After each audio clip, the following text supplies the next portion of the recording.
Now, radicals are the ones who create the Republican Party in its initial phase in 1854, 55, and in 1856, the Republican Party holds its national convention. They nominate John C. Fremont, a guy named the Pathfinder, who was a Western explorer and had been fighting, helped to conquer California for the United States in the Mexican War. They nominate Fremont for president.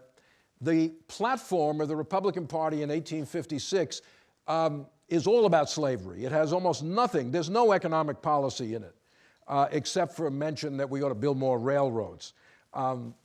Nothing about tariffs, nothing about homestead. It's slavery. They condemn, in a famous or infamous phrase talking about the Mormons in Utah, they condemn slavery and polygamy as the twin relics of barbarism. Twin relics of barbarism. See, that's the radical language. Barbarism is what slavery is. Why they went after the Mormons, I don't know. But anyway, they attacked the Ostend Manifesto, which was a manifesto issued by a few Southern American diplomats claiming that the United States ought to basically just invade and take over Cuba as a slave state. They denounced that notion.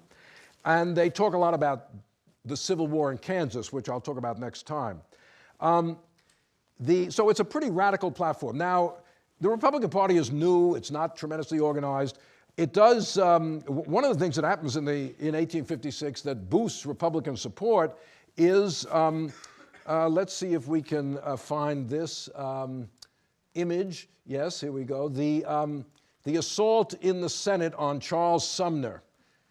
This is Sumner being beaten on the floor of the Senate by Preston Brooks, a congressman from South Carolina. Brooks had given a speech called Sumner had given a speech called "The Crime Against Kansas," in which he made many negative comments about Senator Butler of South Carolina. Brooks, who was a cousin or relative of Butler, came into the Senate floor the next day after the session was over in order to confront Sumner. He generously waited until the lobby had cleared of ladies